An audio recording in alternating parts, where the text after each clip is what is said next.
So, first, dear participants, I would like to welcome you to the first of an 8-part educational series that will cross-cut all topics related to the sport of boccia, from leisure and inclusive to performance level. I would like to start by mentioning that the project is co-financed by the Erasmus Plus program from European Union, and a total of 6 organizations are involved in the project activities, such as Emilova Sportovní, which is a project organizer from the Czech Republic, Zom Prešov as a co-organizer from Slovakia, then Zveza Sonček from Slovenia, Parabočarský klub Pulač Rijeka from Croatia, Hungarian Parabocha Federation, and Prometheus from Poland. And I won't be much longer, so now I wish you undisturbed time listening, a lot of new informations and expertise. The whole webinar will be recorded and later published on the project website. So now I give the floor to the first speaker, who will be Professor Hanna Válková from the Faculty of Sports Studies of Masaryk University in Brno. And just give her a second, because I will mute myself and let her time to begin. Hello for everybody.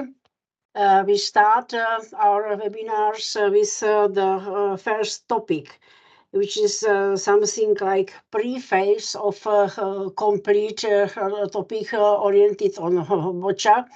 I mean, it's just activities with targeting. I found another term, goal activities, and we should start with psychosportographic description. What is it? And later I explain why we start with this approach. Because under this classification, there are so-called sensory activities based on eye-hand connection. And about eye-hand connection, Alena, the second speaker, will be talk a little more. I will talk about personally parameters and advantages and limit. This okay for participation in those type of sensory activities, about motivation. And the third speaker will be Julia. She will describe typical real games. And why I go through this approach, because we need to start with principles, because those principles can be either benefits or limits just to participate or to achieve high level in the last period. Overview of movement skills or motor skills. It can be different approach. We can describe activities. There is predominance of locomotor, crawling, climbing, walking, running, jumping, and for persons with physical disabilities, we need to select alternative option beside walking, running. Other activity is throwing and catching with hand. And we can make another classification, what tool is used, like ball, back, racket, dart, guns for shooting activities, and so on and so on. And all of those activities can be in individual variants or team variants in games. In team variants, there is another or one more principle, which is socialization, communication, and cooperation. And this sportography approach is based on work psychology. It means work psychology describe any activity or any profession, not only from the aspect of movement or skills, but from the aspect of psychological demands. And why we talk about it? Because when we understand those principles, we know which sport is better to choose, how to do, what is suitable in a children age or after injury and another context. And how to solve regeneration too. No? Tak co je? Yeah. From the theoretical approach in psychology is just 5 categories, but we don't need to explain all 5 categories, but just select this sensory category, because basic principles are requirement for mobility. It's possible to use mobility original or with assistance, with special device. Another parameter is are requirements for circular and breathing apparatus, very important, or type of concentration, because concentration is not only one. Concentration is different from the time using, from the selection of stimuli, number of stimuli, intensity of concentration during the training competition during the day, and type of will and effort, which is linked with circular breathing apparatus. And important parameter is social contact, typical for those activities. Now I will talk only about sensoric activities. The basic principles is connection eye-hand or ear-hand when vision is limited, or eye-foot if there is the problem with arms and with hands, or ear-foot.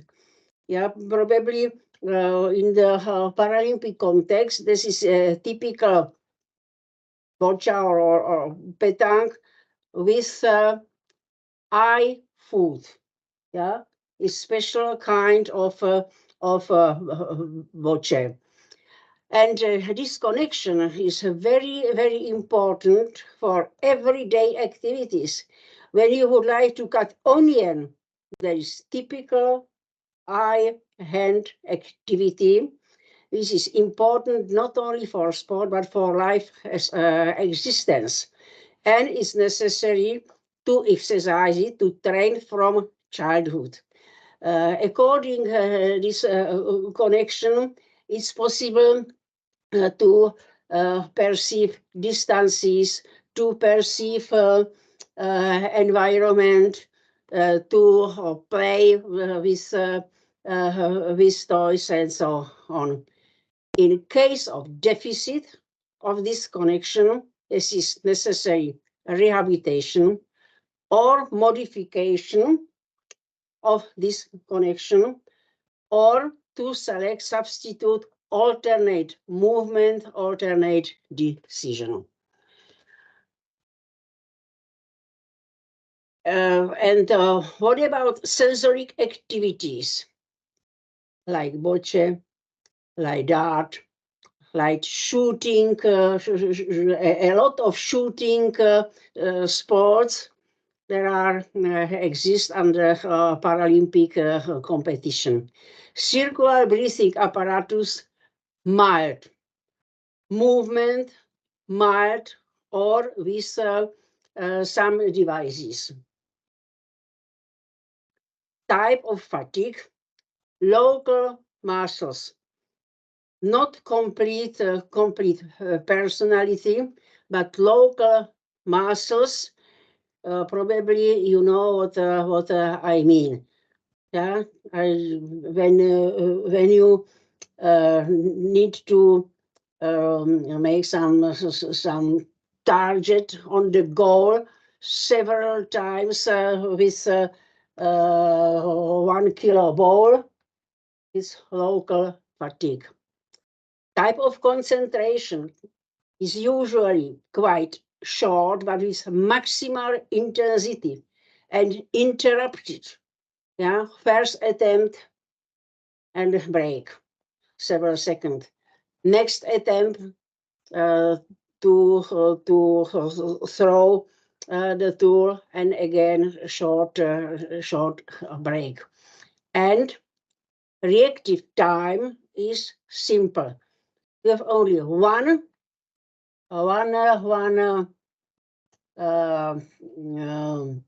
incentive and one movement. This is disjunctive or complicated, like in activities, basketball, football. There is several impulses and several reactions. And we call it like it's necessary to read the game. And type of will or effort relevant to this type of concentration. And there is a very quickly changing success. My goal, my target was successful, or next fall mistake. It's very demanding for psychology aspect and for motivation. Yeah, success for what to do. Yeah. Social contact can be either individual, because those activities or complete competitive activities is possible to realize as individual. I am competitor, only one, or in dyadic. This is usually with assistant. There is communication with the assistant. She need to help me. And in the dyadic is just partner, like in Unified Special Olympics, yeah. And there is again cooperation and team.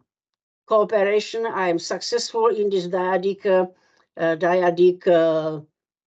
social contact or not. I'm root for them. More about more Alena will talk from the ontogenetic approach. And who realize those sensoric or targeting activities is personality. And I need to make some remarks about their capacity, about their competence.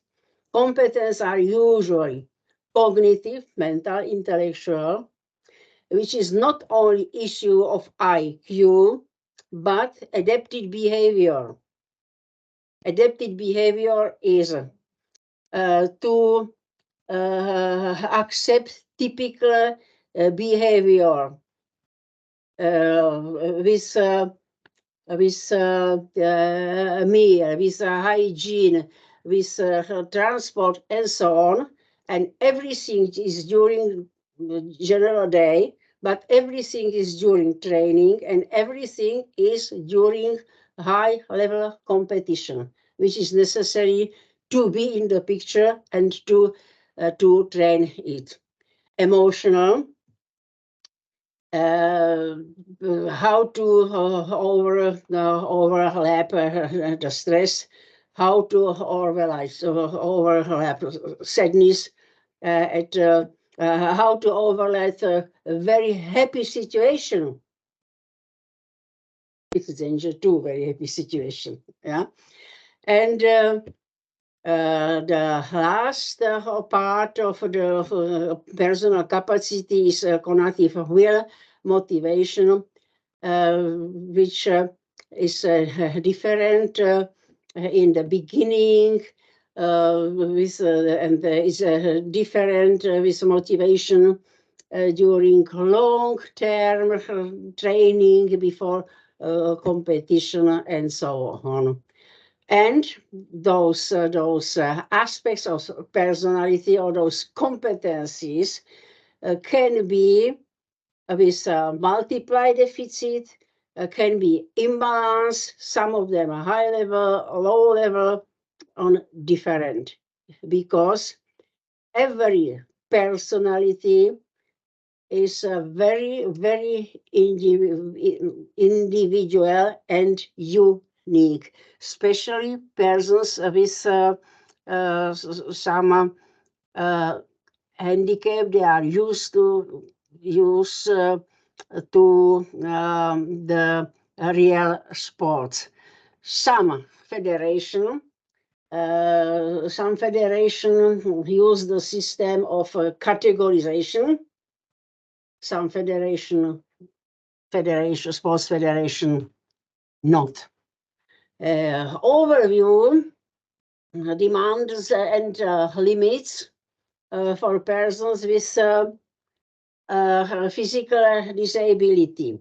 Parameters or potentials are biopsychology, physiology, technical, cognitive, dynamic. It means somatotype, anthropometry, and physical parameters. They are very individual limits, and this is the reason that it is necessary to use movement modification or different devices, modified devices, and support with devices or with assistance, according to the regulation. Technical potential skills, again, very individual, usually modified, related to the type of sport and related to personality. But this is no problem to use, no problem, not very, very, very strong problem. Yes, it's possible to achieve with more time. Cognitive potential, it means concentration, individual or anticipation, readiness, imagery, problem solving, decision making. Yes, it's possible, because the persons, they have no cognitive deficit. Dynamic, affective, like motivation, effort, again, yes. And how to reflect it from the aspect of sportography, how to describe it from the aspect of sensoric activities or activities with targeting. Yeah, next slide. Intellectual disability. Somatotype anthropometry problems, mostly physiological problem, no great problems, is possible to realize. Technical potential are skills. Sometimes skills has to be modified, and it can learn, but we need more time. Cognitive potential, like concentration, anticipation, game readiness, because it's based on problem solving, decision making, quick decision of what to do, how to do, cannot learn, or only in individual social context, sometimes in a context of dyadic of with partners. Dynamic, affective stability modification, yes, but it's weak and unbalanced. Sometimes great effort, sometimes nothing. Reflection from the psychoautography. Again, those activities with targeting are frequent under umbrella either para or Special Olympics. Again, not demanding for cardio breathing potential, and not in individual or dyadic approach, not demanding for game reading. The summary, yes, it's okay to develop those activities with a person with intellectual problems or multiply problems. How to motivate? How to motivate persons? First, effect of stability. It means effect of stability. Yes, I go to the same environment. I know my playground. I know the transport, how to do in this sports place. I know the stable regulation of those activities or sports. Effect of novelty, of attractivity. Something is new, very important, that the stability sometimes interact with something which is new, attractive, and for instance, on the effect of activity, you can use, for instance, ambassador's approach. New person, very good in this sport, will come to our competition or to our training and so on. Effect of affiliation, what is it? Effect of affiliation. It means I am respected, I am the member of this team, of this group.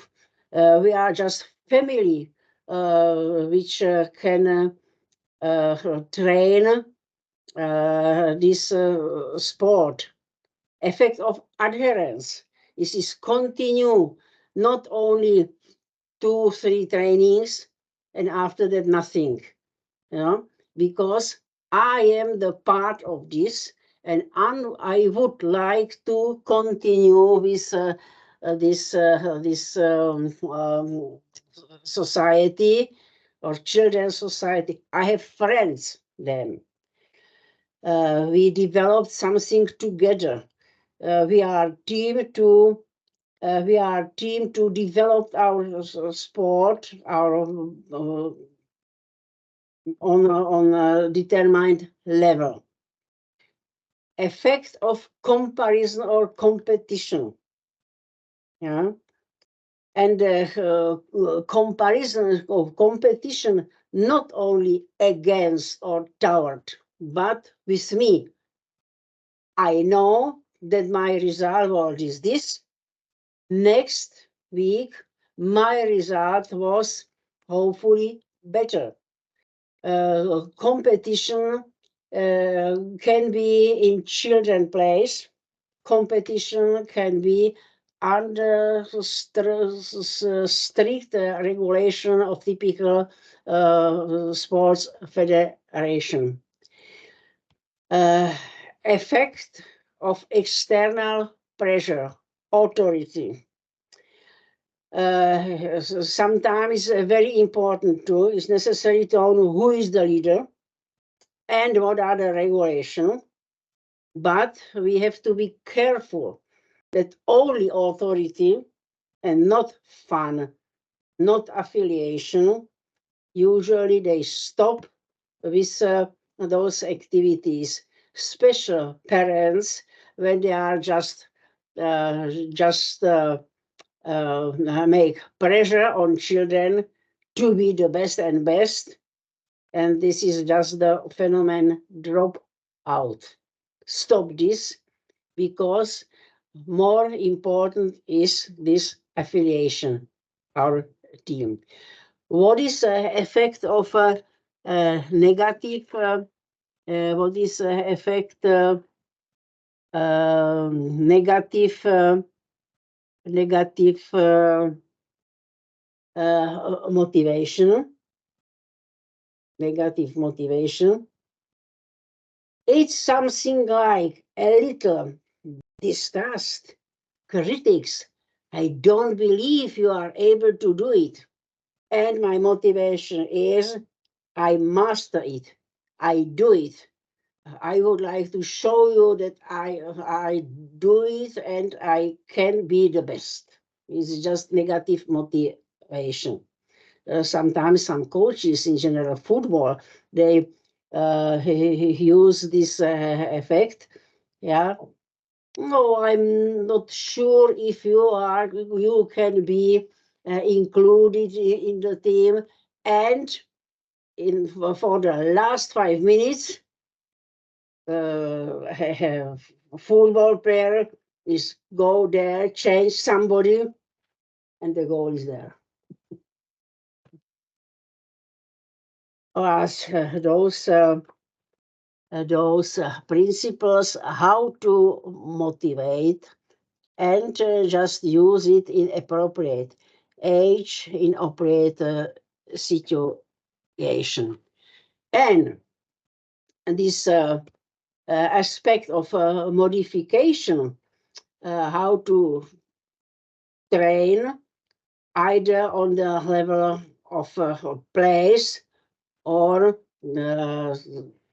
activities under federation regulation. Julia will be talk more. And conditions are age, type of disability, frequency of training, or typical modified competition. And you can use and manipulate with distance for targeting and tool according the type, weight, size, the grip. Different target, again, size, color, if the target is vertical or horizontal, on the floor, or throw position, options of standing, options for sitting, lying, with using, again, different devices.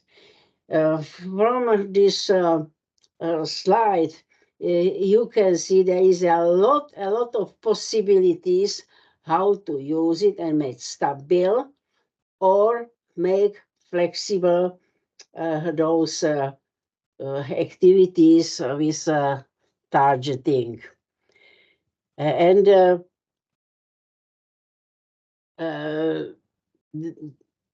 all those activities with targeting, eye hand, ear hand, or food, we can describe from activities according the ontogenetic development. Children start with exploratory manipulative. They just play. Next step, high level, destructive, constructive, role, games, or didactics. For general population, it's relevant to typical age and to develop typical competencies. And Alena will talk about it. Yeah, the first exploratory manipulative is just testing, searching, experimentation, which is typical for early childhood or beginners, on for person after post-injury period. They start like small children with gripping, with keeping, and it's typical for person with some new limits. From the social aspect, this is usually spontaneous. It's just searching for some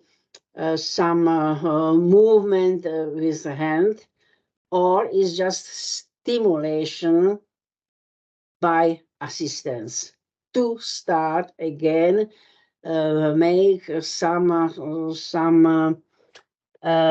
skills, some motor activities. Next step is just games based on distraction, which is based on analysis.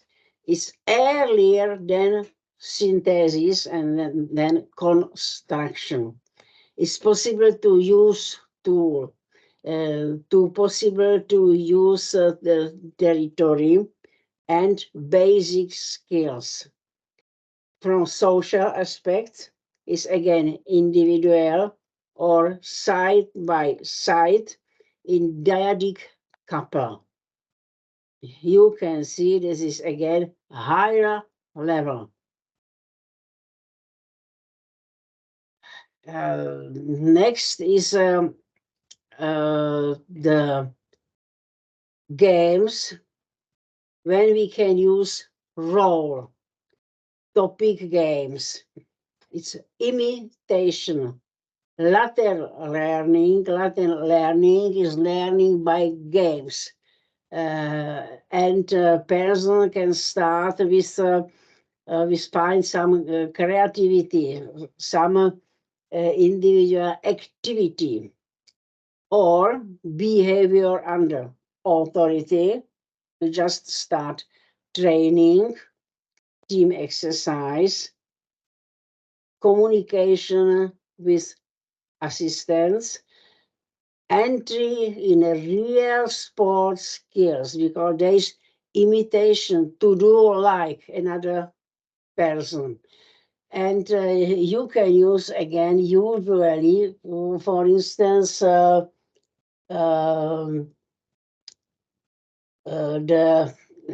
assistants support to imitate the role, and the ambassador principle. Ask the best player, ask the best sportsman to come to our training, and we can imitate his movement, his parts of the training. Sorry, not only his, but her too. Yeah, ambassador can be the lady. And typical didactic games, it's real thinking. We start with combination, with strategies, intentional learning. The typical learning is based on command, is some structure in a regulation. It's oriented on self-regulation, again, what to do, how to do, skills to use devices, to regulate behavior, and the typical intentional learning is based on command, repetition, correction, and feedback. Sports regulation, including typical behavior relevant with this sport. And targeting in other sports, you can guess, especially in anticipative, either individual or dyadic, like tennis, table tennis, or team sports, like basketball, like football, like rugby. There are in all sports you can fight eyes, hand, or eyes, leg, food, connection. You can find it in e-games, darts, arrow competition, throw with a ringlet, a lot of type of skittles, 9-pin, 10-pin, hanging skittle. It's just for fun or for real competition too. And under Sport Federation are just Olympic sports or not Olympic sport for deaf, under Special Olympics, under IBSA Federation like showdown, goalball, biathlon, and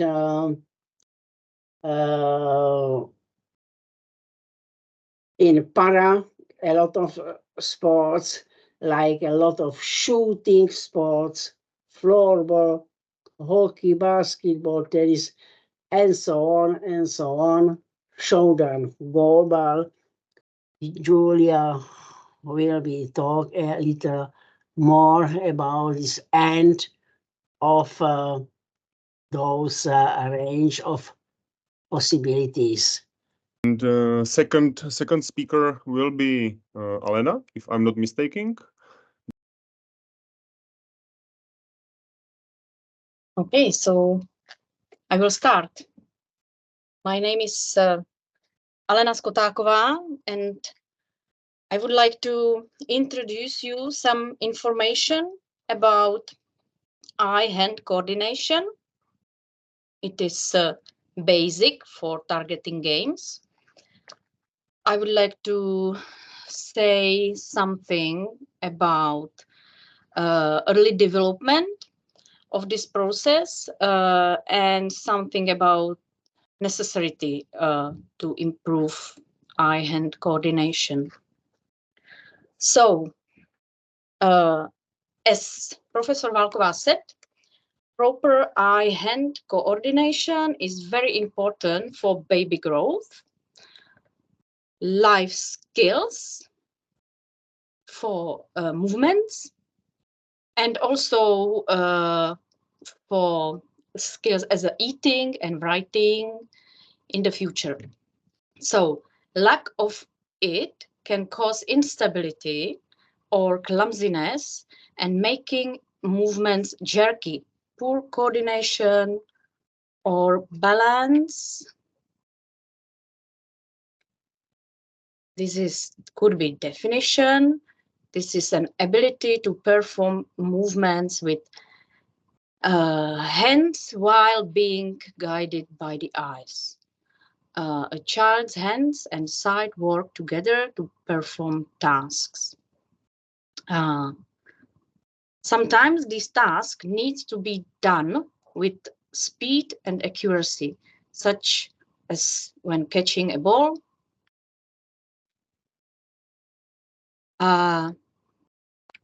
And we have, sometimes we use both phrases, hand-eye coordination or eye-hand coordination. However, we tend to use the phrase eye-hand coordination more appropriately, because input comes through the eyes first, and the hand responds in motor task. However, the general population may primarily use the phrase hand-eye coordination. So I think that both we can use both. This coordination plays a powerful role in daily activities through the integration of fine motor skills and visual processing. We see intentional and controlled motor skills. But there's more to catching and throwing a ball at the target than the coordinated use of the hands and eyes.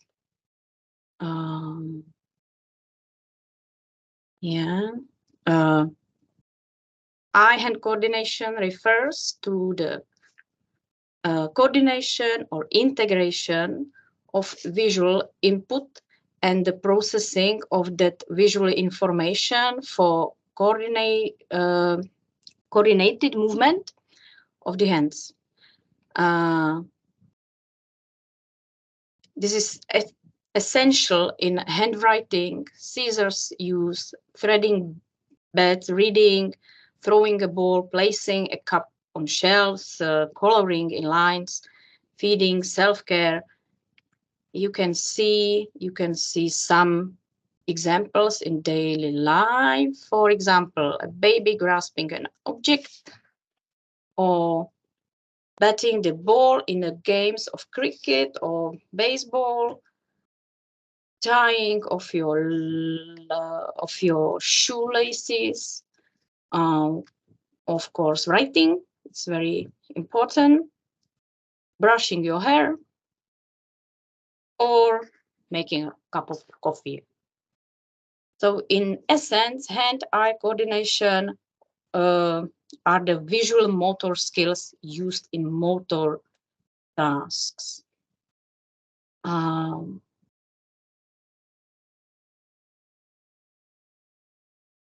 We can see the visual components of oculomotor skills. It includes this one, visual fixation. First one, this is ability to aim the eyes to particular spot accurately. You can see in the picture. The other, visual tracking, is also very important, or smooth pursuits. We need to track and follow stationary objects. This skill is a key, you can see it, is a key component to fluid reading, coordination tasks, body awareness, and posture control. It's very important. And the last, visual scanning. This is the ability to use vision on search in systematic way, such as top of the bottom and for the left to the right and right to the left. The thing is that child needs to use visual scanning to avoid obstacles when navigating their environment. Smooth visual scanning is crucial for reading, of course, you can see in this picture. So these beginning stages of child development play a big part down the road in taking in visual information and using it to perform motor tasks. So there is a lot of recommendation for early childhood, but I choose just three of this. Maybe the most important, it's my opinion, holding and talking to baby, especially in very young ages, plays such an important part in, we can say, puzzle of visual motor skills. Then tummy time It means the time when a child or baby is lying on the tummy, because it's very important. Head strength and control. The eyes become stronger in their ability to fixate, to track, and scan from the prone position. This is the reason why we place toys around a baby and baby encourage reach some toys or some things. Experts recommend to let the baby lie on the hard mat, not in the car seat for a long time. So this is very important for developing. And the third one, it's rolling, creeping, and crawling. I will speak about crawling later, but this is one picture. It's not only for social media, but it's very important for control of the eyes with movement, and this is something that baby strength that may baby make strength. So it is important that these skills are built at an early age, since most of the learning take place by the age 4. So early stimulation is very crucial. So I will I have these skill areas by months. It's all the way up through the preschool years, so we can say something, or I can say something about development or autogenesis. So in first month, the baby child is able to tracking a rattle the thing above while lying on back, and after this they can tracking a rattle to the side. Second month, infant regards their own hands, tracks a ball side to side as it rolls across table left to right and left. And after this, they are able to track a rattle while lying on the back side to side. This second month. Third month, they are able to extend hands to reach for a rattle or the things above or toy while they are lying on the bed. This is 3 months. 4 and 5 months. They can reach to middle line for toy while they're lying on back. They are able to touch both hands together. Yeah.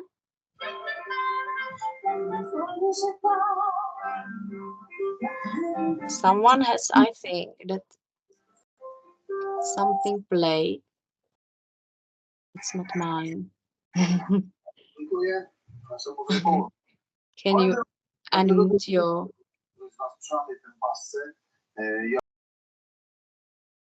Okay. So in 6 months, they can bring hands together to grasp something, toy, while sitting supported on adult's lap. That's it. That they can, in this age, they can sit independently. They can, or they are able to extend arm to reach up for a toy while lying on the back. And yeah, it's a picture.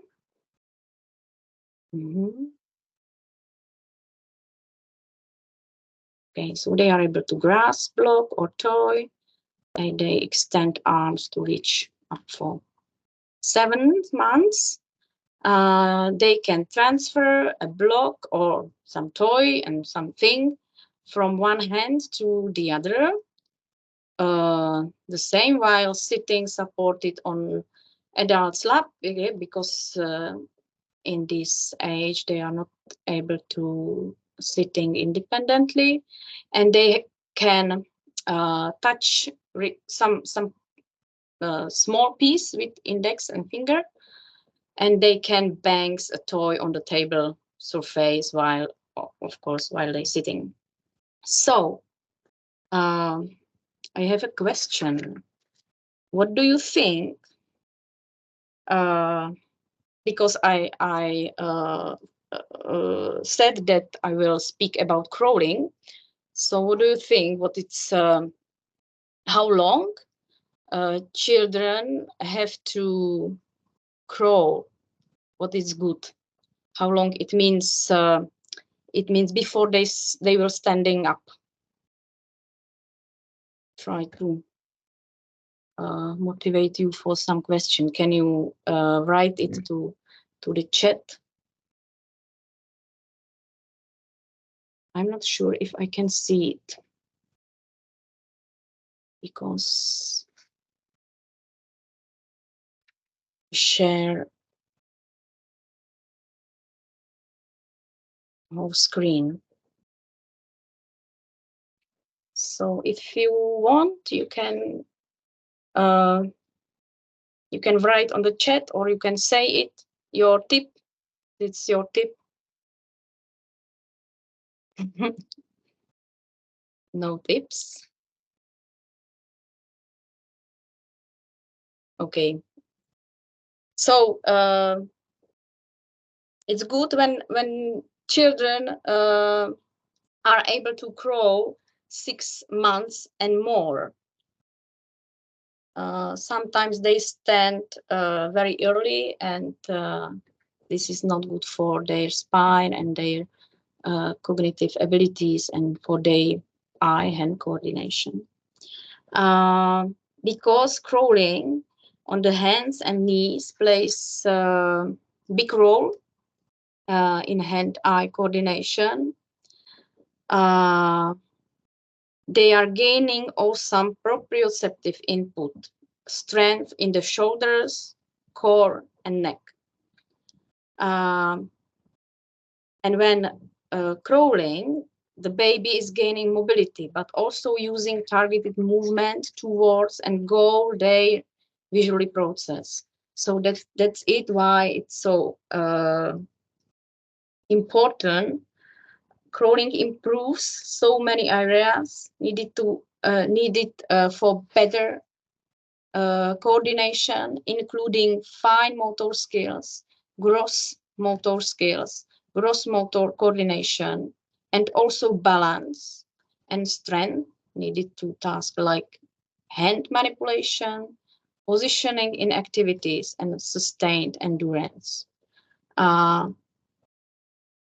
So if you have a child, so it's very important to let them crawl a long time. Missing of crawling in development, or wrong way of crawling. Some children crawl just for one side or something like this.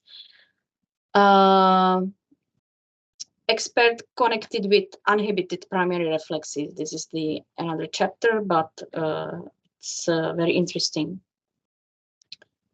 So yeah, this is 7 months, something like this. In 9 months, they are able to collapse hands together. And 10 months, they are able to remove loose some pegs or from pegboard, for example. Yeah. And just now we are close to 1 year. They are able to remove socks, releases some small bit into table surface. They are able to place these blocks into a cup. And we have 1 year. They are able to turn pages in board book, imitates steering a spoon in a cup, And so we have a toddler, and the development of hand-eye coordination accelerates during this year from 1 to 3 these ages. Go ahead, and we are able to imitate stepping a spoon on a cup. We try to begin to place these large puzzles pieces in bigger puzzles. After this, yeah, there is a lot of possibilities, a lot of toys for children with in these ages. In 4th month, they can scribbles on a paper. 16 months, they are able to imitate building 2 or 3 blocks. 20 months, they can use more blocks. And we have 2 years, they can copy vertical lines. And 26 months, they remove a screw top lid a bottle. They can stack 8 blocks, and they are able to work with scissors. It's beginning.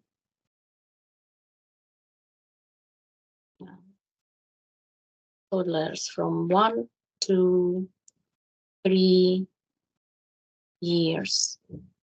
In 2.5, they are able to imitate horizontal strokes with a marker. They can strings some beads, imitates folding a piece of paper. It's very interesting that they can bending it, but not align in the edges. And after this, they can string more beads, stacks more blocks. And we are still here in 31, 33 months or something like this. They can build a bridge with 3 blocks. They can copy a circle.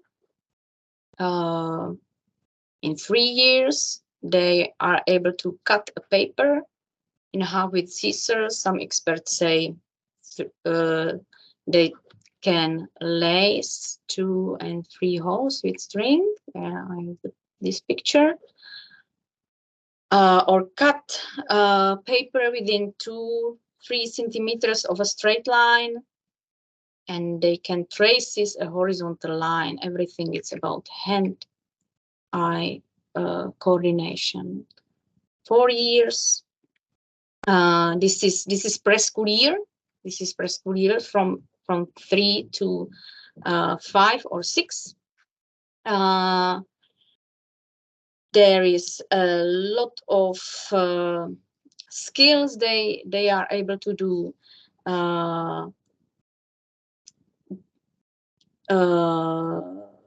They are beginning to use tools such as crayons, such as scissors, such as markers, glue sticks, and more.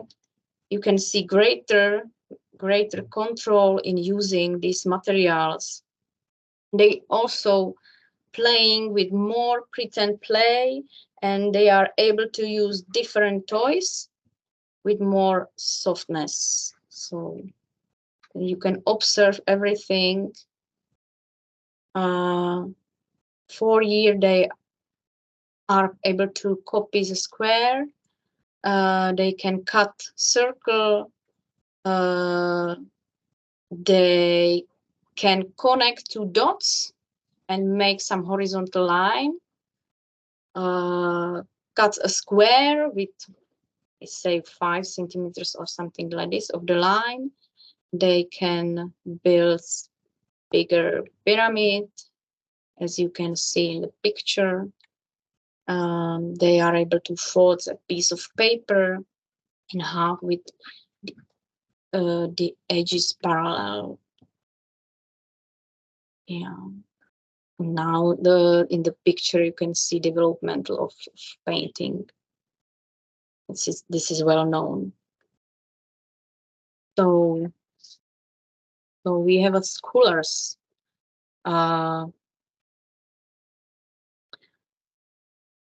Very important is that studies show that eye-hand coordination impact to learning, of course to communication, of course to social emotional skills, abilities, and attention. So this development, it's very important for future life for children.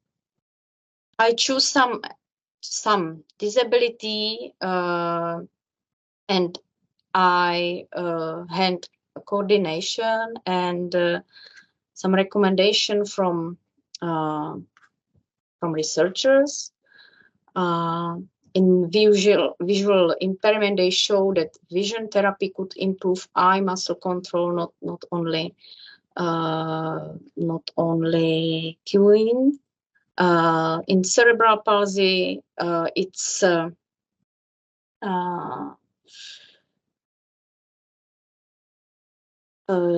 deficit in motor coordination for accurate reaching in children may reflect coupled eye, head, and hand movements.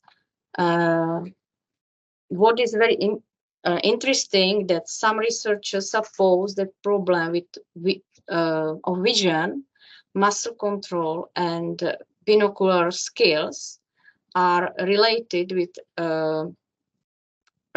retained primary, or we can say primitive reflexes. Because if primary reflexes are not inhibited, the brain couldn't control the body consciously. So that's the point that you can find some treatment or some therapy. I found some article. They try to improve eye-hand coordination by intensive therapy program for improving visual spatial abilities. So it worked, and also researchers in this time, they use a lot of virtual reality. So it could be good for future, how you can develop the eye-hand coordination.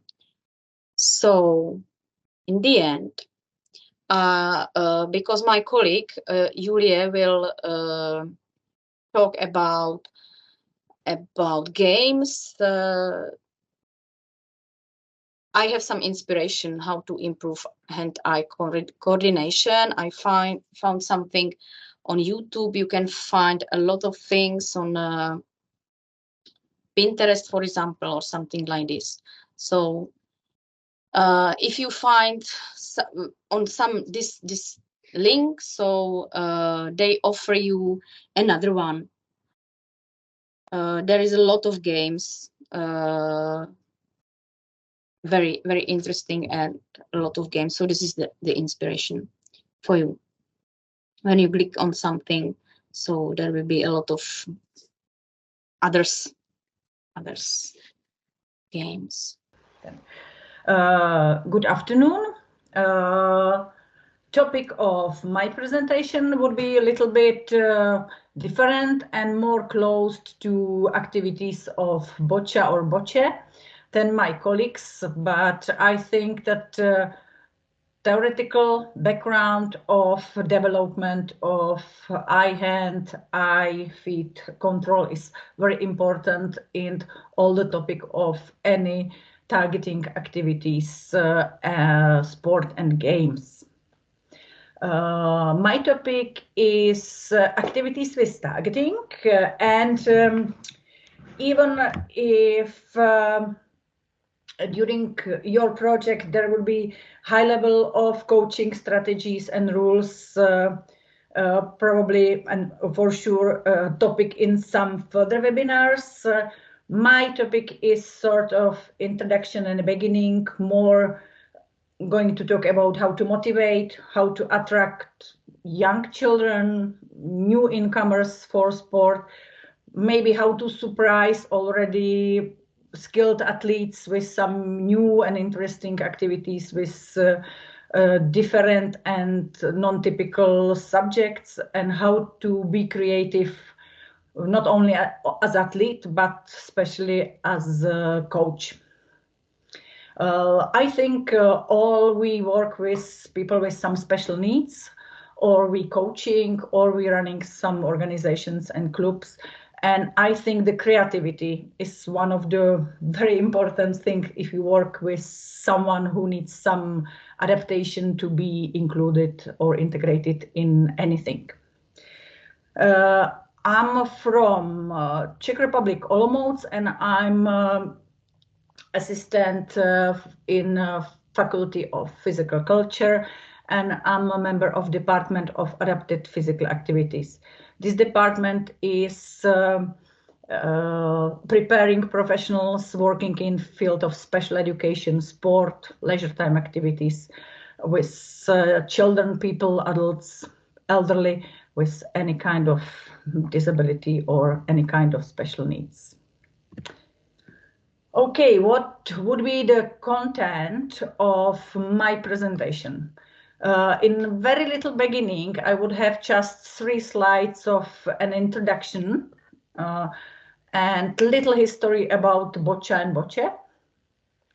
And then I will just remind you or inform you. For some of you, it may be new information. For some of you, it's just something you use and you know every day about the use of target games, boccia or bocce or bowling in highest level of Paralympic sport. And the main part of my presentation would be some information about how to adapt activities, equipment, and to present you some games and activities with targeting. Maybe I just want to start with my background. As students at university, I start to write my diploma thesis about children with cerebral palsy a long time ago, 30 years ago. And when I finished my school, I started to work in special school with children with cerebral palsy. And because my background was physical education teacher, I started to run a sport club in special school. And since that, I just find out just the brilliant world of bocce, Paralympic bocce, and I became a coach, not on international level, but just on regional level. And I was running that club for more or less 10 years. That's one of my experiences with bocce as a coach. But these days, last 20 years, I'm a director and coach of bocce of Special Olympics, which is bocce for people with intellectual disability. And I would like to show you in a little video the difference, because most of you, I suspect, knows Paralympic bocce. And I have a little 1-minute video about the national tournament in bocce, which is kind of bocce with in different field and in different balls. And here is video. Let me know, please, if it's working. Can you see it? Yes, we can see it. This is town Zlín, city Zlín, and this national summer tournament in bocce. As you see, quite clearly bocce.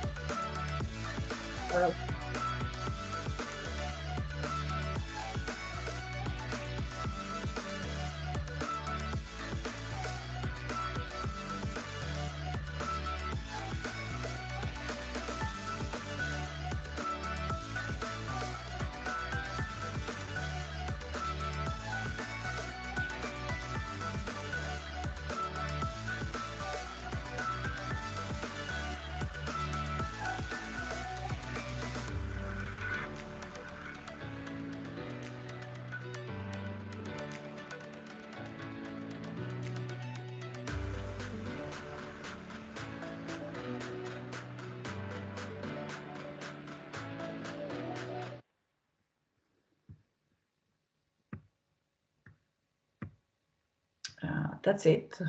Hopefully I'm sharing PowerPoint presentation again. Adi, can you tell me? Yes. You can't see me, so I show that it's good, but I have to. Yeah. Okay. For the people who are familiar with boccia or bocce, there is just visible that sorry, that it's a game or sport with similar goal to place your own balls with your own color to target. In boccia of Paralympics, it's called jack, and it's bigger ball. In this Special Olympic boccia, it's smaller ball called palino. You see also the differences in the field. The first field on the left on your screen is Paralympic bocce field. The second field is the bocce field for Special Olympics. We play this game in Czech Republic, the bocce one, as a summer sport because the field, indoor field, is to make in real indoor field for Special Olympic bocce is sort of quite expensive because you need wood carpet and special mantinels.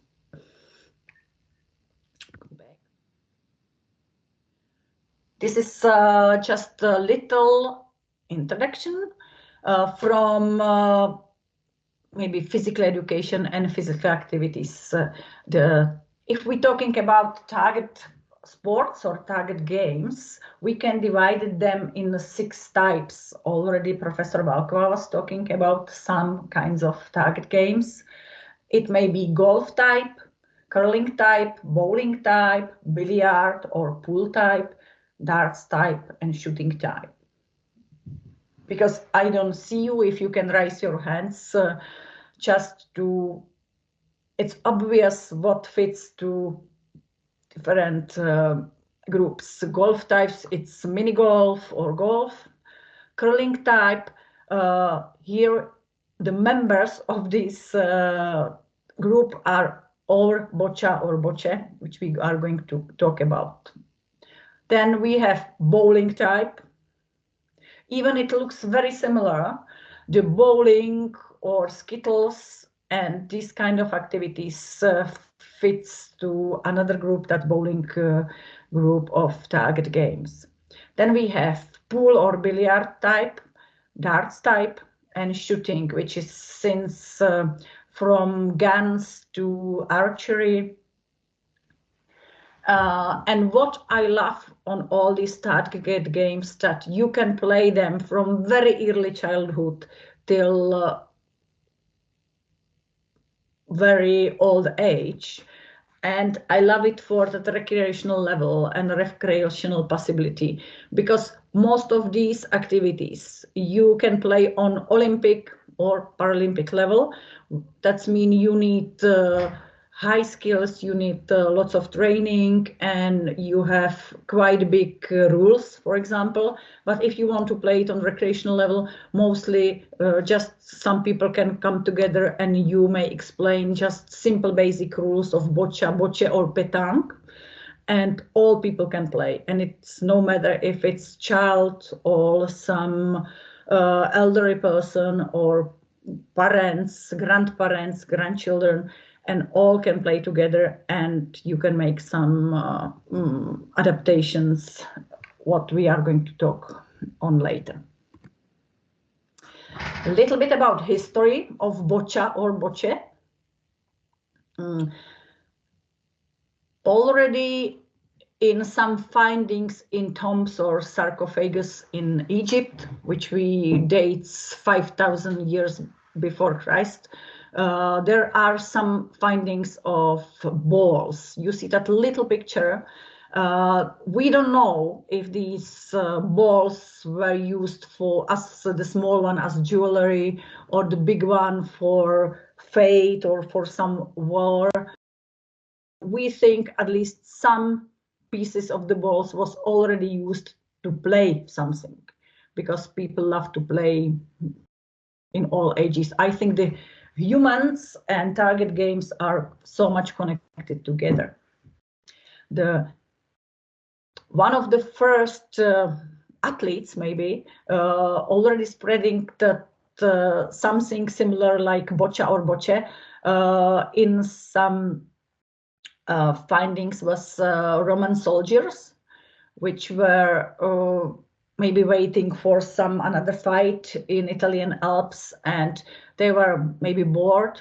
They were maybe waiting for go somewhere else, and they were usually doing some activities. It may be they were competing in who throw some stones fastest, highest, furthest.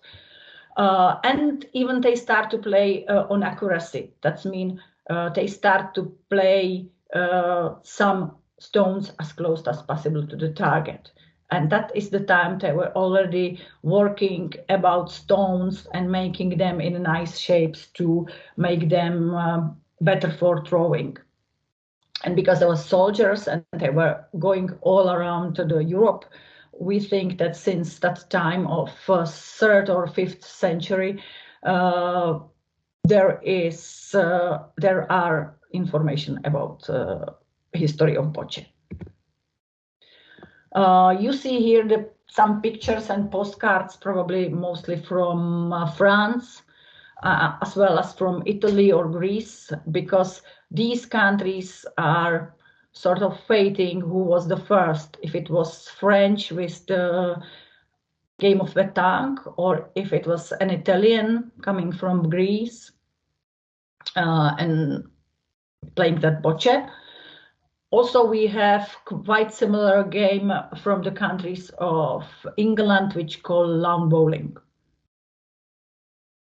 Already since Middle Ages, it was a very popular game. There we can see diversity in the used equipment and in the field. If you were living in villages, for example, or in the city, in villages mostly, you played on hard surfaces of the street or some squares. And if you were living in the villages, you could play on the grass. And since that, for example, lawn bowls, which is often visible in England or in Australia, for example, New Zealand, that there is play lawn bowls and it's played on grass field. And that bocce and pétanque, mostly it's played on hard surface and you're playing it in the cities. In all of these games and activities, you have at least world championships, and some of them, like bocce and bocce, are Paralympic sports. We also have lots of national games of different versions to be folk fun, like playing on a spike, throwing horseshoes on some sticks, and many other activities. If I may remind you on some of the pictures of my previous speaker, Alena, there was also children building or throwing some rings and subjects to some stick. It's typical children game in preschool age, for example. And now I go back to sport. I said that I love these target activities because it's for anybody. Anybody can come and play. But what I want to just share with you is that highest competitive level in bocce and bocce, you can see in two sort of special needs groups. You can see it in Paralympic. That would be topic of all your 3 years project. That means we play something which is BOCCIA, like bocce, and it's Paralympic. If you want to hear and share something more about it, you have to go to pages of World Ability Sport. I don't know if you are familiar, but main organization working with Paralympic Games from cerebral palsy. People with cerebral palsy International Sport and Recreation Association.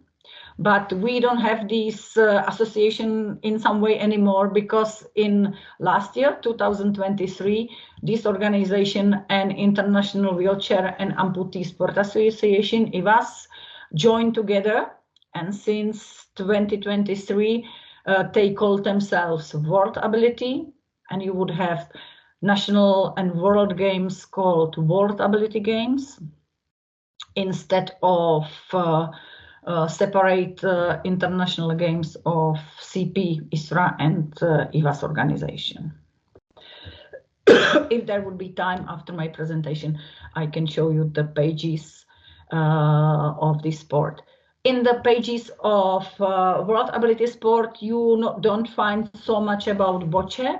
If you want to see all the information about Paralympic bocce, you have to go to organization called BISFET, Bocce International Sport Federation, and their page is worldbocce.com. These two organizations are dealing with Paralympic bocce, and what I'm dealing with, and last 20 years I'm director in Special Olympics for bocce, which is written down BOCCE, and this bocce is under Special Olympic International, and in the Czech Republic it's played already 20 years. We brought this new discipline for our athletes from Ireland World Games, which were 2003 in Dublin. Then we already, last year we were celebrating 20 years of bocce in Special Olympics. I was searching if Deaflympic Games are dealing with some target games, and I found out that there was only type of bowling games, and Deaflympics bowling was present in 2017 last time. But in last games, there was no any presentation of bowling anymore. But you can see maybe this I would go in that bowling Deaflympics. I don't know if you see the picture of Deaflympics internet pages, and the last Deaflympics bowling was in Samsun 2017. In last Deaflympic Games, there was no bowling presented. Yeah, I was searching in the Czech Republic. We have no any team of international team of bowling athletes with hearing problems. But for example, in Olomouc here in Czech Republic, there are people with hard of hearing playing bowling. Go back to my presentation. Okay.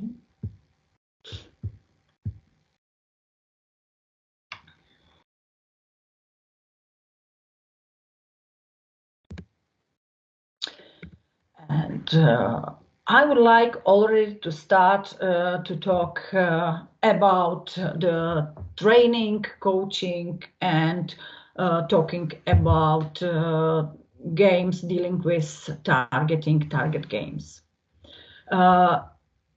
In this slide, you see principles how to adapt any activity to make more easy participation in some activity, in some sport. It is important for us if we're working in some sport club for people with disability, if we're working, for example, as PE teacher and we have a child integrated in school, that we should adapt the activities we are doing to help that child to be able to participate in physical activity. This is an English principle which has shortcut step, like you walking, and it means that if you want to adapt activity, you may adapt space while you're doing some activity, you may adapt task, equipment, And you may think about that athlete or about your client. If we're talking about all these 4 steps, we may think about how to make activity easier if it's too complicated for the person to play, or even you can make the activity more complicated and difficult for some able-bodied partners in playing. For example, if you want to make activity easier, you may use in targeting different kind of targets. You can increase targets. You can make targets with different shapes to make more motivated, for example, children by colors that they would be more motivated to play. You can use, instead of target or ordinary bocce field, you can draw on the floor snowmen in the winter. You can draw on the floor houses, and children can play to the houses, and or children can throw the balls to snowmen and so on. If you want to make activity easier, you may ask your children in your sport club, they may choose own distance from where they want to play your bocce balls, for example.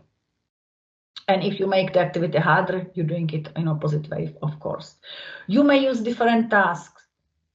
You can, some people can play more further. You can use different pointing. You can use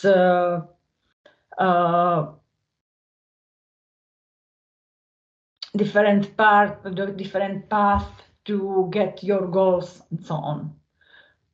What I love most is to working with equipment, because by the size or length and weight of your equipment, you can really change the task, and you can help even child with disability to win something. Quite similar as that step principles are principle score 3.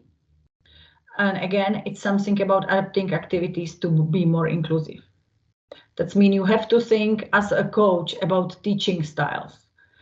If you're working with athletes with cerebral palsy or with physical disability, maybe combined with intellectual disability, you of course have to think about ways of communication, about the delivering of ideas, what you want to do. You should think about if you need to use some assistance.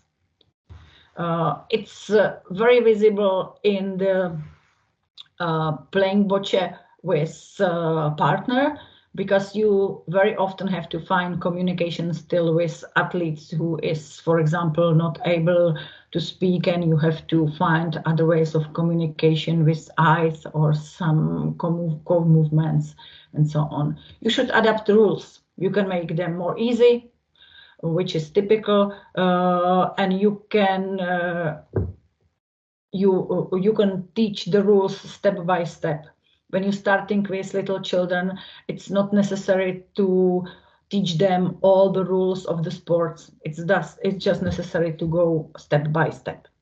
We have been already talking about equipment. You can change again size, shapes, colors, and of course environment can vary. What I love and what I like, if it's not high-level sport, that in the summer, if you can take your athletes to play outside, to change environment, if you can use different areas, different playing grounds to practice your sport. Maybe even you can change bocce balls for petanque balls if it's possible and your athletes are able to play and grasp these petanque balls.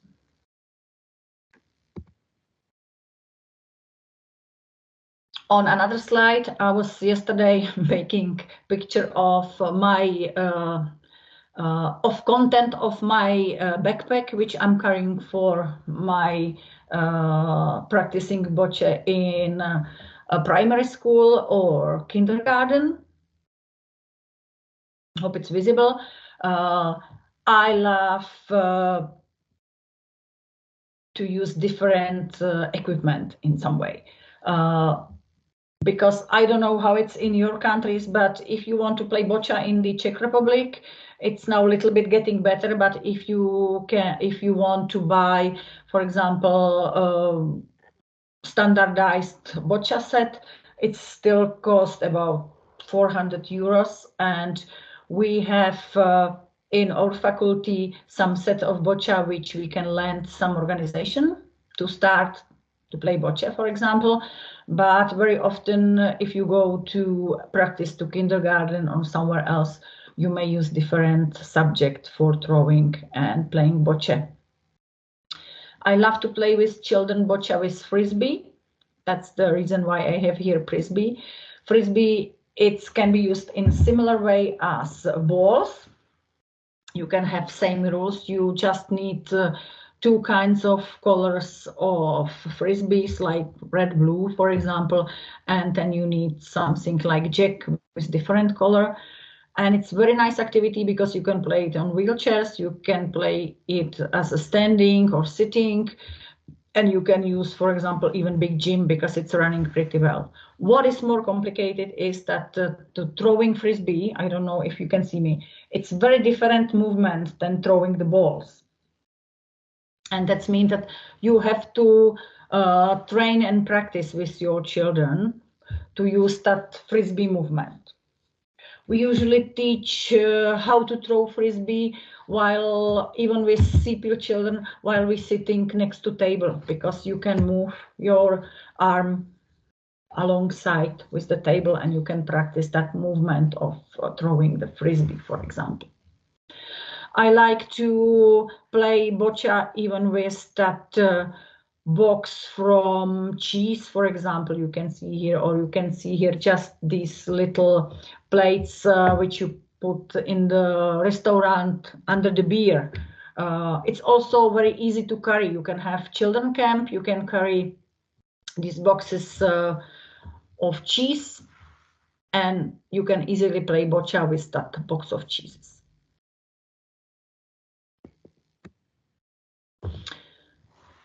Again, as I said, I love to change the equipment I'm using. Sometimes I'm using to play softball, sometimes I'm using more hard balls, small one, big one, frisbees. It's very nice, even with CP children, to use these balloons, I don't know in English, on that right side, that air balloons, because they are very soft and it's not difficult and complicated to keep them on the air, for example.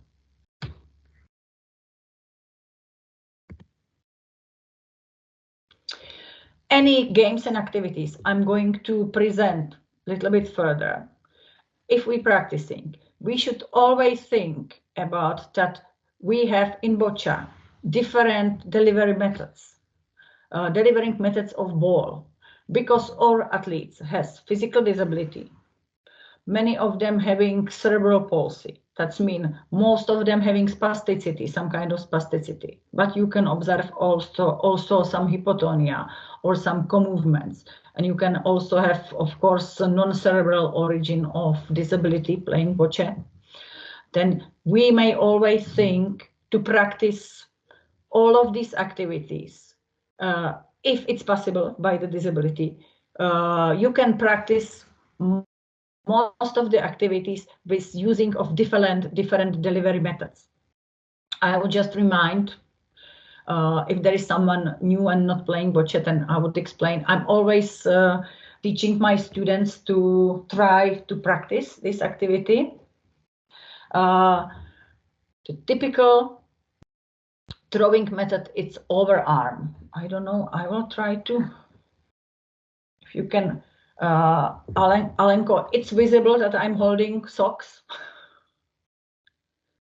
Yes. Thank you. This is ball, and I will be showing myself. Hopefully it's visible, because as my colleague said, we don't see us what we are pretending. I'll show you all these types of delivery methods, what can be observed in our athletes. And when you're starting with your athletes, you should let the athletes to try what method fits him or her best. But of course, during his development, that athlete sometimes may change this delivering method when it's getting maybe stronger and more fit while making training and coaching.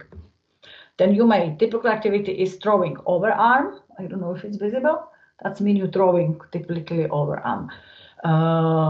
Some or athletes are playing, it's called in English darts. That means you're not playing this way, but you holding the ball this way, and you're playing like you when you're playing in the pub darts to the target. That's another one. I'm not observing these dart techniques in little children so much because I think you need more strength in your arm to play that dart technique, because then your ball doesn't go so far. In some athletes, which has instead of spasticity, more or less hypotonia, they very often using, they call it chest throw. That means if you have sort of hypotonia, very often you grasping your ball in that way, and you're trying to play from your chest in this way. It's also sometimes observable. I'm sorry. And I think maybe even sometimes more typical than throwing overarm in bocce in Paralympics is to playing underarm. That means you're playing under and you can play in the technique of underarm. That means that you're playing just generally. Or the last one, it's called pendulum. That means we have athletes which are moving their hand next to the wheel before they are throwing. That is typical, and I think even 95%, okay, BC2 is playing, or BC4 is playing by arms, but we have a little percentage of athletes playing by feet. That's our athletes which have better lower half of the body than the armed body, and it's typical to play in three types. You can play ball in step. It's that first picture on the top. It looks like when you play general football, like this, with the all feet. Some of them are playing with toe. That means that you playing like this. And what I can't understand, some of athletes, and it's visible on some videos in YouTube, they can, with that fingers of the feet, grasp the ball and play with the ball in toe grasp. And most interesting I think for audience is bocce playing with ramp players, and you can play ramp with your own body.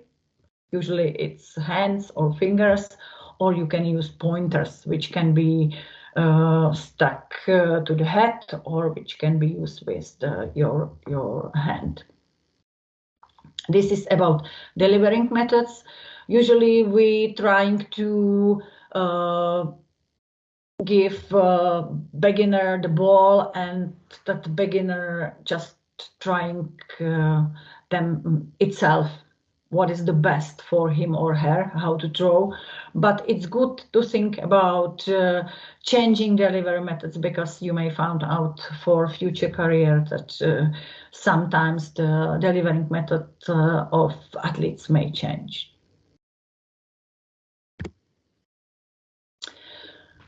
In the games, you also can think always about type of shots. We have lots of type of shots. Here it's written in English. I'll give you in the end, for example, Czech pages of spastic handicap, where is bocce training, and all this terminology is written in Czech language. It may be interesting maybe for my Slovakian colleagues from here. Every type of shot needs different strategy, different thinking, and different throwing the balls. And we may always think during the training or during the target activities, if we teaching our athlete or our child to play first ball, if you teaching to push on opponent's ball, if we practicing smashing the balls, or if we can train and practice roll on the top the balls or bounce over or whatever. In English, when you're starting to play bocce, we have two basic throws. It's called in English drawing and driving. One is in Czech language hrajeme na přesnost, and the second one is vyrážíme míče soupeře, aby jsme si udělali prostor. That means we can have different activities and practicing activities for drawing and driving the balls.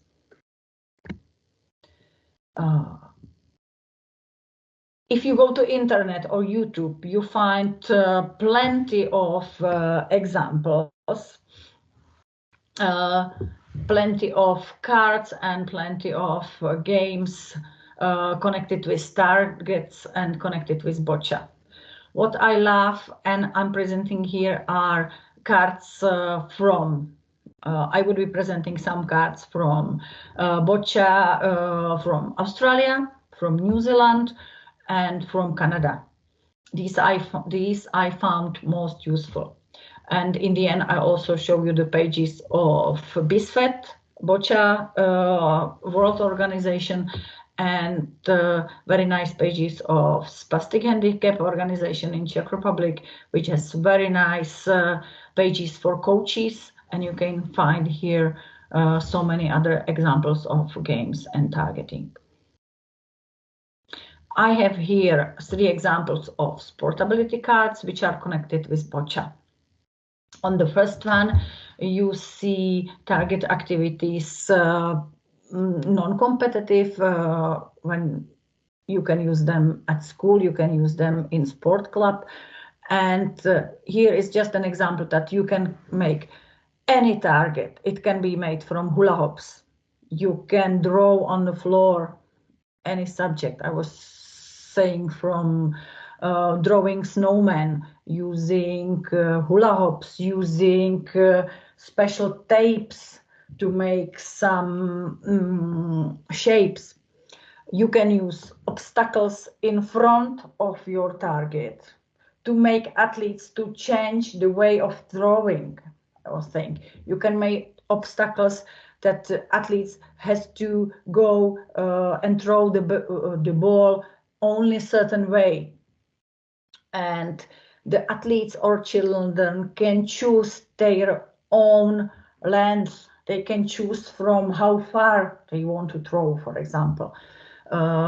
They can choose if they would use bocce balls or if they would use something else.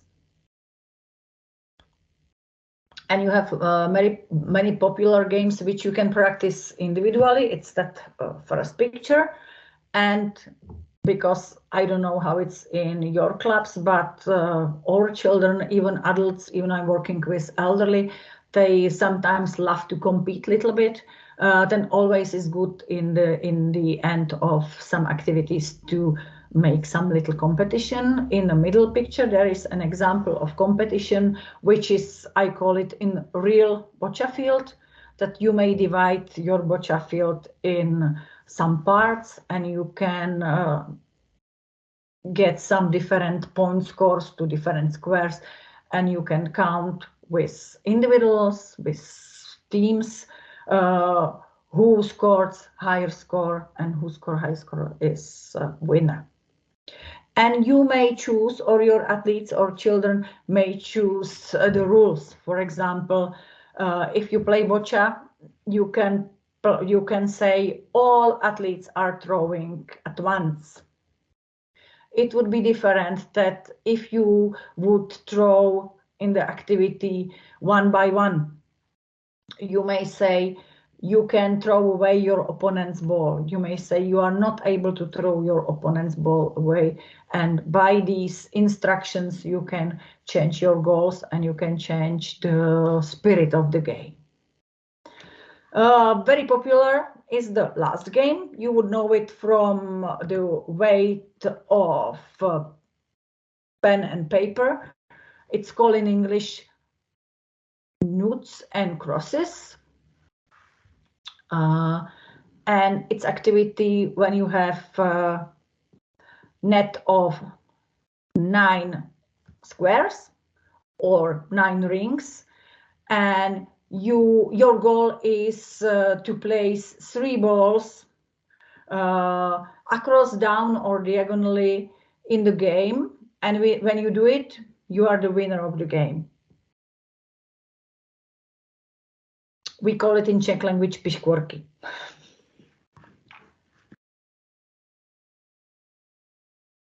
If you are doing any activities, any throwing activities with your athletes, you can teach or let your players or your children during the activity think.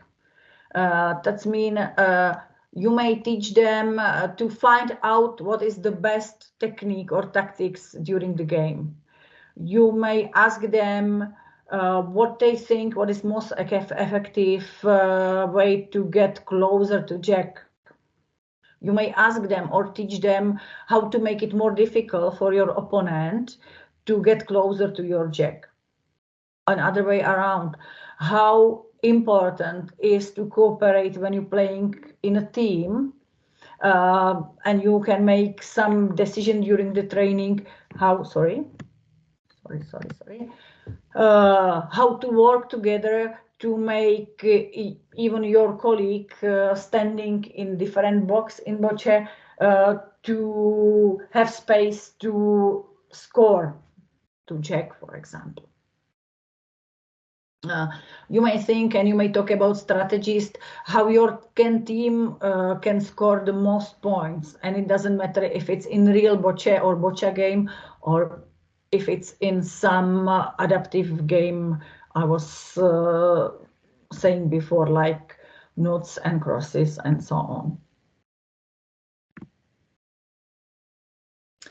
If we're talking about equipment, field and rules, I was saying that these 3 or 4 elements are typical for adaptations and making activity more inclusions.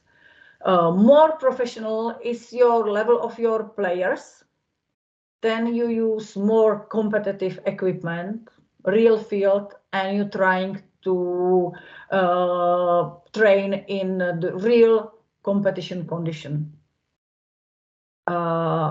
Any changes which are possible in that equipment, field, or rules are then done in professionals for fun, for making creativity, or for challenge.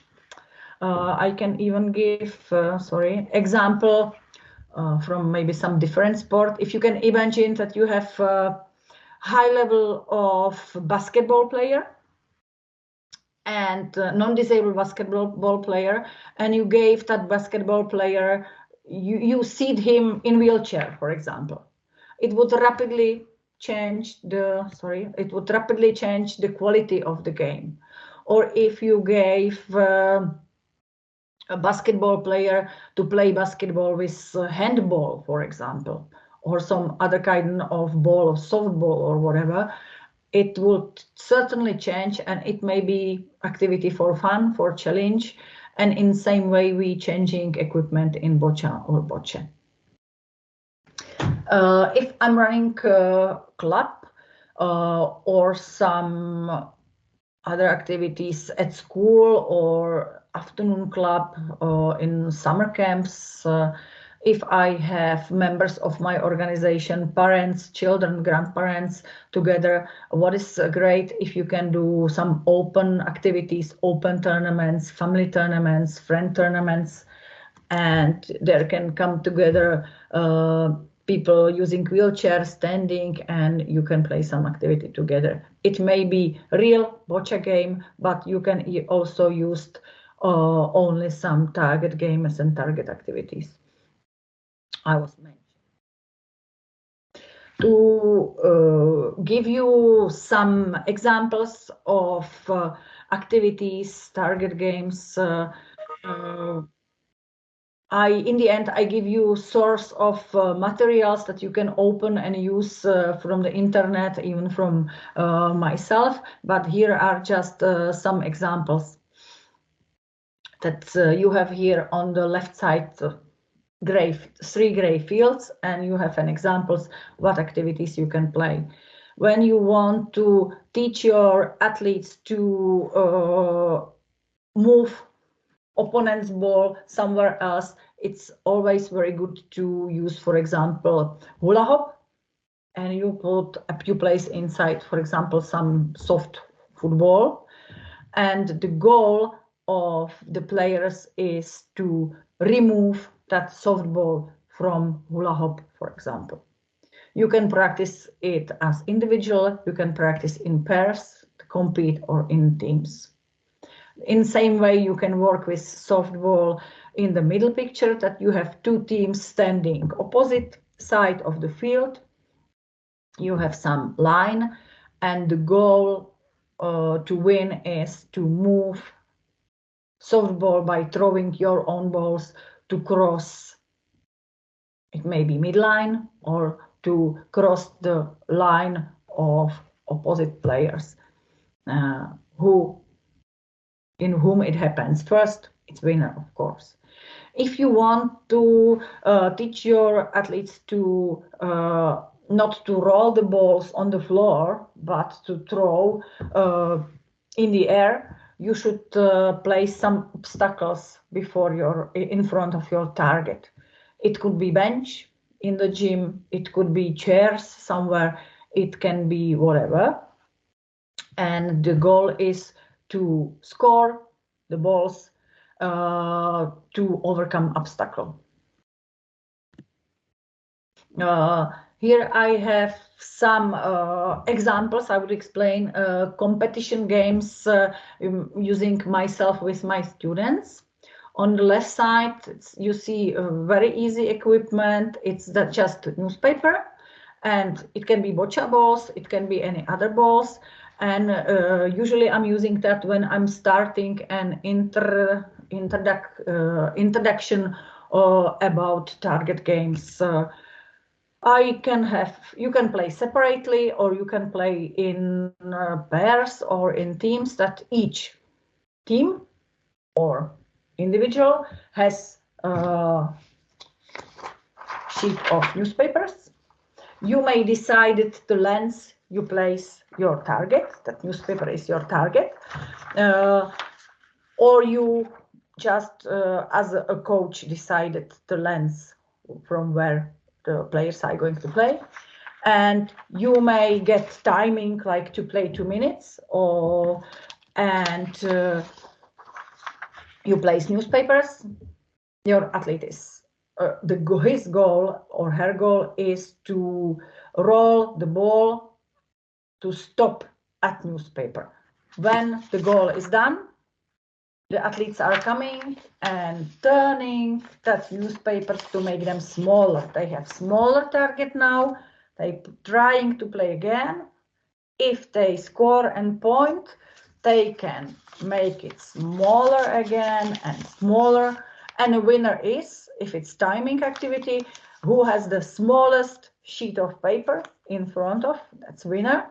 Or you can just use different measurements to get winner.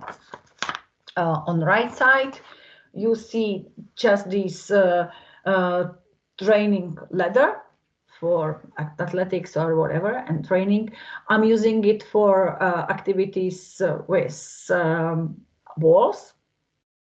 I'm using in English, I don't know, that throwing kostka square, and I have 6 points in that ladder, and we play 2 teams competitions that you throw how many you score. For example, if I throw 4, my goal is to place my ball in the ladder. You see the blue one on the number of 4 in the ladder, and the winner is who has first placed all the balls in all the ladder squares. You can change distance, you can change throwing techniques. I was saying you may change side of the ladder, and you may use some timing. That's already my colleague was trying to ask you about your ideas in training. If you used some games, if you use some specific equipment, because I think really the creativity is very important in playing. Then I would go back to stop sharing, and I will be sharing again after a little while. I'm sorry.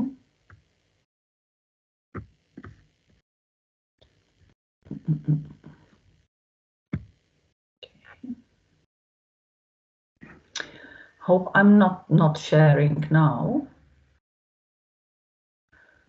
I would love to ask again. I'm the last speaker. I can try again. Is there someone? I give you a little activity. We will see. If you would like to speak in your own language, or maybe if there is someone from Slovakia in Slovakian language, please, if you're sitting in your office at home or wherever, please, 1 minute, look around, pick some subject that you have, if it's cup, whatever, and try to think if you can use it for some target game and how. Ali, it's the homework even for you. If it's what?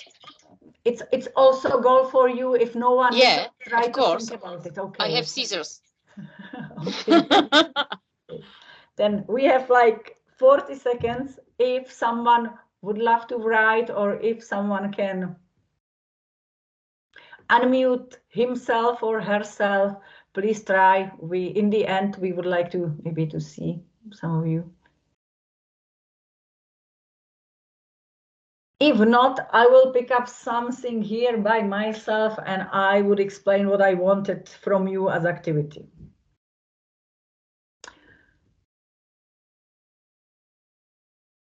If some of the webinar attendants would like to say something, you can raise your hand using that one, like me. Yes. Is there anybody?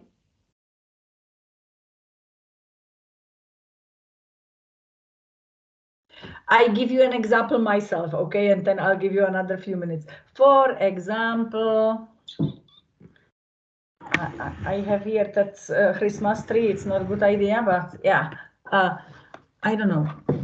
Maybe I have here box of handkerchiefs, and to try my creativity. Oh, there is someone. Okay, you would be the second. Perfect. I'm very happy someone is working. For example, I may be thinking, okay, it's perfect. I have my lessons for my boccia players, and I have only box of handkerchiefs. Then maybe instead of target, maybe I can use piece of handkerchief just to place them on the field. And it may be the target for my players. Maybe even if I have no balls and I'm in summer camp, maybe I can use some boxes and maybe table tennis, and we can move and play that boxes just to pretend to playing some target games. I don't know, maybe I can take off the, I'm not going to do it, handkerchiefs, and I can place the balls inside the box, and I can move the box in different shapes. My creativity is in the end, just now, but thank you. And there was some hero for me. I don't know if it was written in chat. I found paper, A4 format, and I use it, that I place the paper on the floor and try to stop with balls on the paper. Can be difficult on 8 to 9 meters, so I recommend start shorter distance. Thank you, Samuel. Thanks a lot. Anybody else wants to try? I'm curious what Alena is going to do with scissors. Do you have some other equipment? Maybe if we are in a summer camp, so I can throw it to the sand or something like this. I can have goals to do it like this, or yeah, I don't know. Thanks a lot. But on other hand, if there are some referees, if you are missing the measuring equipment for bocce, that one which we may call scissors, as you see, you can use the general scissors from your table, for example. Any other activity? Anyone else want to participate? Don't forget, if you have, for example, as a target cones or Skittles and you don't have them, you always can use any kind of bottles, and you can make it harder or more easy, that you would fill up the bottle with water, for example, or you leave the bottle empty. You can use really anything for throwing, because it's always nice to surprise your athletes or children with something specific. I go back to my presentation. Thanks a lot, Samuel, for participating. Alena, thank you. I go a little more for presentation, and I'll show you some sources and examples that after a webinar you can use for your coaching. And there is plenty more target games and target activities with different subjects. Sharing again.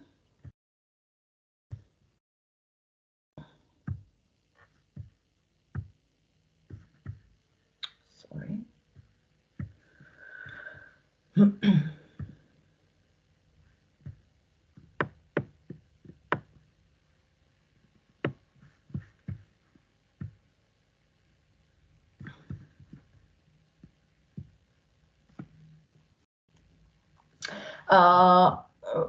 Do you see again my PowerPoint with topic of ideas? Yes. Yeah, we can see it. Yeah, if you would have it at home, my presentation, you can click on the videos for World Boccia, or I can do it for you. Tell me if it's visible, also the videos.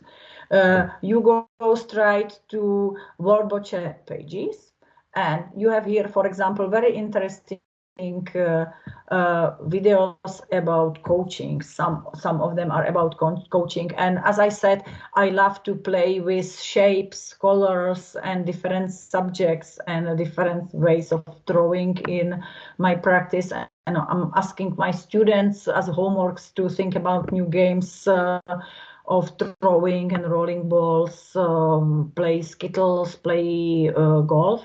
And here you have some kind of videos, a Paralympic one, and I love the one. I'll just show you. It's about creativity. That one, creativity in practice activities. And there are people talking about creativity, and more or less in the middle of that presentation, from 10 minutes 30, there is a lady from Israel, Orna Weiselbach, and she is showing how she is using different equipment from home for practicing boccia in the field. And it's very nice, very funny, and may make your trainings or make your afternoon clubs more fun, I think. Or was it visible? Just sharing the internet? Yes, yes. Mm-hmm. Thank you. And the last slide.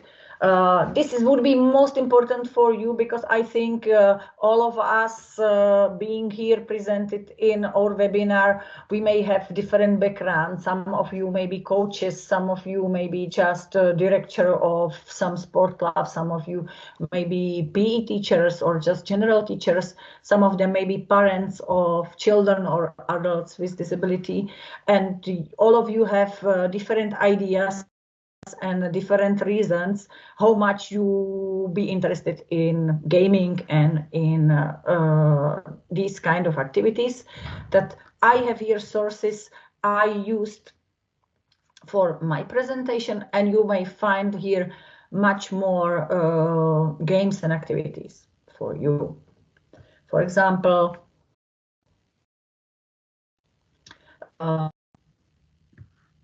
Sportability cars from Australia. Hopefully it works.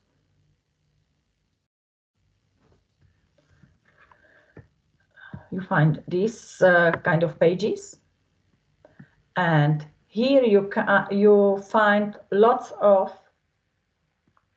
examples of activities, not only with bocce, I was already showing, but you also may find other activities which are adapted for mostly physical disability. I give you an example that you can have here also some beanbag challenges and team activities. You just open it and you can work with these very nicely made cards. Okay. And all these sources are containing something like that. For example, resources from Boccia Australia.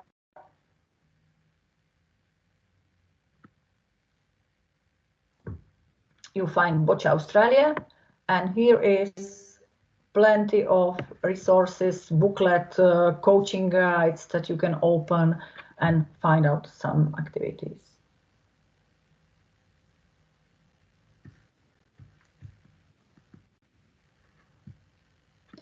What I want to say in the end, what I found very motivated for my children in afternoon clubs, even for my athletes while I has been coaching in high level, is sort of, we may call it diagnostic techniques. It's very good if you have your own or some standardized technique to measure how good in the throwing and in the boccia activities are athletes at point here and now. That means you get some boccia test of throwing, for example, in the beginning, and then you practice your boccia training and coaching during some time, and you can repeat these diagnostic tests. And it's very motivated for athletes or children because they can compare themselves if they're getting better in some activities or not. We have also very nice resources in Special Olympics, and there is also some possibilities of testing. If someone would be interested, I can show you one or two tests even here and now, or you find them in Boccia New Zealand, for example, sources. Thanks for your attention. If you would be interested about anything, or if you are not in a good courage to have any questions now, in the end, it's my email. So thank you, Julia. I would like to say a huge thank to all three speakers, especially to Professor Kavalkova, Dr. Alena Skotáková, and Dr. Julia Witmanová. All three, I think, told us a lot of their experiences and knowledge, and I think that it will be interesting to see if someone will in the future use these informations to work with them, and I hope it will help to develop the field of boccia especially in the beginning phase in the organizations.